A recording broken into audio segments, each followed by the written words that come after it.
guys, welcome back to the First Half Podcast. My name is Patrick, a Liverpool fan. I'm wearing a red, so of course. I'm here with Chelsea. Dennis, Chelsea fan. Okay, so yeah, we're back again to discuss football. Yes. And we have a very interesting discussion in this particular session. And this time around, we're trying to look at the game coming up between Manchester United and Chelsea.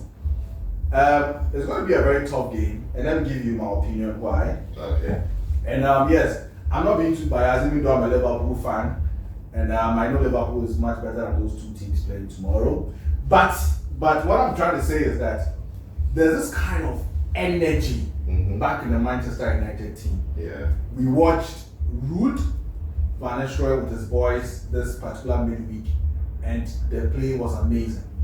And you know, in everything you do, even aside football, once there's new blood, there's new energy. Yeah. You know, there's something fresh that comes out of it.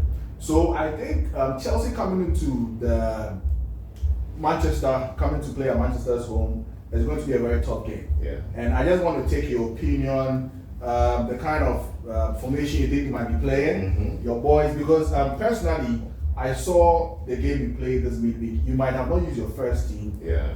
But being a personal fan of Nkunku, his performance wasn't the best. Okay. So I want to know your take on this coming week, tomorrow's game actually with Manchester. Well, Mr. Chelsea. It's going to be a difficult game, as you said. I think that we are in a good form as a team, but I didn't get the coach's reasons for playing the second team over the Carabao Cup. Yeah, the Carabao Cup, yeah. I feel we could have mixed it up a bit so that at least we could have stand a chance of winning. But to have changed the entire game, all the players mean that he put a lot of respect on the game coming up. Yeah. On the game coming up. So I'm expecting the boys to turn up because United played most of their first team players in that game. So that could have an impact. But with that said, Old Trafford has never been a good hunting ground for Chelsea. Or for the past few years, I think we've not really won from there. But since we are in a good form and with United's woes, we are hoping that we can be able to take something from there. Yeah, at least worst case scenario draw. Yeah, but then to say United woes and looking at how they performed the last time, it doesn't really match because I feel that the team Chelsea has currently is a very dangerous team. I mean, looking at Palmer, you know, I mean, his style of play, look at Neto, and he's a very crucial player who's going to be the game for the coming up Chelsea Manchester United team. I mean, game they're about to play. But I also think that there's this new energy that has come into Manchester United, and not just Manchester United. I'm looking at Casemiro, what he did in the midweek game. When an experienced player like that in the middle of a team picks up form, there's this positive energy that drives through all the other players. And I could see that in the Leicester game. So that could be a thing, or that could be a point where Chelsea should look at in the midfield. Well, it's a 50-50 because to me, if I look at that game, it went all out attack. You get it? And Leicester didn't take their chances. I think, I don't know whether they came back from 2 goals down. Leicester scored 2 goals and all. If you go and do that against Chelsea, in the kind of form we are in and the players that we have, if they don't sit back like, look how we did that at Liverpool, at their home. Liverpool gave back respect and started protecting their home. But if you come out, did we give you that respect? I don't think so. You can check. I mean, it was a formation that the coach decided to play based on stats that he had. Whenever you talk to this, we get sensitive. Hold on. No, the word is not sensitive. I know the kind of formation my current coach is playing. Yes. And I don't think it was respect that we gave. No, most pundits have come out to confirm that Liverpool play defensive. Most pundits. Yes. No, but generally, you know, the kind of style Liverpool plays now, and not to take the shine away from tomorrow's game. Yeah. But I want us to focus on So what I'm saying is that tomorrow. If they come all out like they did against Leicester, Chelsea will benefit from it. Okay. Because they need to be a very good balance where they know when to attack and when to defend. But if they go all out, you know Chelsea is very good with counter-attacks, and you are going to hurt them. So that is where I'm looking at it. I don't know which energy you are pushing so much. It's just one game. The coach left, and they had a new or an interim coach bounce. And we wait to see whether he's going to show in this game, because the opposition Leicester would also have given some players an opportunity to play, so it wouldn't have been their first team. So I get how it could have been a bit easier for United. But in a game where they are bringing their strongest team against Chelsea's strongest team on current form, they have to have a very good strategy and game plan to be able to win this game.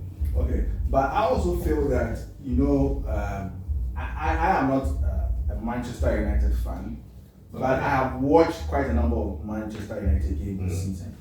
And in as much as they were not getting the points that they deserve, there are some games that Manchester United played very well, but at the end of the day they lost because they didn't take their chances. And as those chances is what I saw in the Leicester game, because in any other game, in as much as Leicester might have not played their best 11, in any other game, some of the chances Manchester United got, they would have lost. And then in any other game, the chance that Casemiro took in that particular game, it's been a very long time since I've seen him shoot in that particular manner. So when I speak about energy, that's what I'm actually talking about. Well, I mean, they have good players. They've always had. Because they've invested well in the team, and they have some very experienced guys in there. So no one can say United is a bad team. I think they've had a very bad patch, whether from the coach's fault or the player's fault. It's been a very bad patch. And at some point they need to come out and they need to show up. But we're just hoping not against Chelsea. But let's talk about Chelsea. Yes. Let's talk about Chelsea, because I have seen, other seasons I hardly pay attention to Chelsea. Yeah. I've really began liking Chelsea's game because of how Palmer plays. Yes. I am used to the fast swift football but looking at Chelsea, what kind of starting lineup do you think will be the best to play against Manchester United tomorrow? Well, I don't see much change from the game, the team that played against Newcastle last weekend, where we won. I think if there's going to be any switch, I don't know whether Fofana is back, because now he's back from suspension. Cucurella is supposed to also be back, but last week he played Reece James on the left back. So I don't know whether he's going to repeat him, because he made Cucurella play the Carabao Cup.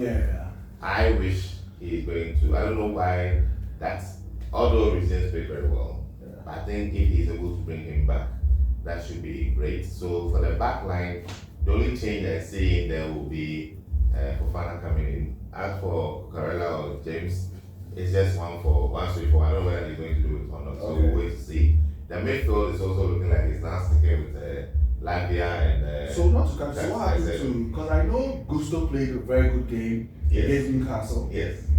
You don't think they're going to maintain him in this game? Gusto played right back. He played a right back. But as a left back, he is sharing the right back with Reece James. So I was surprised that he sent Reece James left back. Okay. So I don't know whether he's going to repeat, because Cucurella played over the midweek. So I don't know if he's going to stick with that.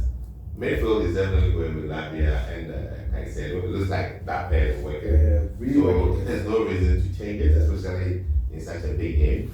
When it comes to the front, obviously Palmer is he's the first name on the list. Sancho was ill, but he's not qualified to play against United because it's his current club. So obviously it's either he's going to go. I don't see him starting Mudryk, because Mudryk also played midweek. But Neto could start, because he was magnificent against Newcastle. Okay. So then Neto comes in there, Madueke comes on the right, and then we stick Jackson up top. So what would it take for your coach to actually look at bringing in Nkunku to start a game with Manchester United and let Noni come in maybe in the second half? I don't think he wants to play Nkunku on the wing. Okay. Because that would be taking something away from him. What I would want him to do is, by the 60th minute, whether Jackson has scored or not scored, give Nkunku a good 30 minutes to show what he can do. At least you are giving the defense something to think about, because by the 60th minute, they've seen a way to play against Jackson. So his ideas may be limited. So why not give Nkunku, whose numbers are great, to come also show what he can do? But he brings it in too late. Too late. And then he doesn't have the impact that you need. That's the only thing now, or criticism that I have on Maresca. Allow such players to come in early. Either you change Palmer or Nkunku, or Jackson, depending on how the game is going. Okay. So that you give Nkunku a chance. So by looking at the Manchester attack, yes, you know, we have Garnacho, we have, I think Rashford is picking up gradually as well. I think he's picking up gradually as well. And I think we have Casemiro, who's also showing up, and also their captain. We've seen all of this in one game. No. I mean, of course, even before this game, I think the last game was West Ham. Casemiro scored. Oh, yeah. Yeah, he did. So I think that these are some of the players that you might not want to underestimate. In as much as Manchester had a bad season, you wouldn't want to go into this game underestimating anybody in Manchester United. Yes. Yeah, because they will show up when they need to. After the win, I see where the confidence is, and they're playing at home. Yeah. So Chelsea needs to be careful. They shouldn't be complacent, and they need to go in there and do their job. I trust our coach because he's very good tactically. He's not a coach who says, this is the way I want to play. He looks at the opposition and builds a strategy or tactic to face them. So in his interview, he said he's watched a lot of PSV games where Van Nistelrooy was in charge to try and understand what he does. I'm sure he would have watched the Leicester game as well to try and come up with a suitable solution to the problems that they will pose. I think the Leicester game, what Ruud also did at 3-4-3, where it actually favored them with the attack. You know, because the midfield was actually taking over and they could have enough to attack with the wings. So I think it will be a good game, and it's a huge game to look out for. But let me ask you, Ruud has been on the bench of Ten Hag this season, and they've been struggling. So is it to say that Ten Hag was not taking any advice or any pointers from Ruud when it comes to tactics? Yeah, you know, when it comes to football, sometimes these things are a bit confusing. You know, we always have assistants who are always on the bench, and you know how they relate to each other when a game is going on. But deep down, when you get into the cracks of the matter, you get to realize that sometimes what the assistant proposes is not what the coach really does. Yeah, I know there was a game that when the camera shot went on Ten Hag and Ruud, they were looking on the laptop, and it looked like there was an argument happening. Like Ruud wanted something to be done, and it wasn't being done. Although it was just a quick accept, you could see that there was a disagreement. And to be fair to Manchester, I don't think it only happens in Manchester. I know in other teams, I've seen the camera being on Guardiola, and you know how some of his bench, and sometimes he takes a decision and be like, no, let's bring in that player, like, you know, So I think when you are not the head coach, it is difficult for you to insist on some of the tactical plays you want them to happen on the park. So this time around, I think Ruud has the room to be able to explore. And you know, the good thing is that Ruud is a former player of Manchester United, and he used to be a big player for that matter. Of course, So you have a better influence for whatever reason on the current players. You can play on the players' emotions. On emotions, for the big games, more than Ten Hag would have been able. So that's what I'm saying, that it's very likely that tomorrow is going to be a very tough game for Chelsea. It will. Yeah, it's going to be a very tough game, because even if a team is playing badly, if they are meeting a big rival, they turn up. So you can't go in there and think they're in a bad patch, so let's just go and watch them away. No, it's not going to happen. You have to come in and do your job. That's the only way you win.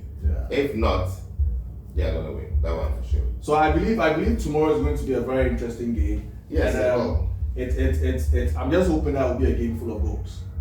I'm not hoping so. If it goes, you have to go the other way, because it can't be. Which way?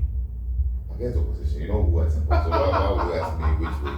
Do I need to spend? Why you say the other way? Which way? The fact is that if there are goals, they have to go the other way.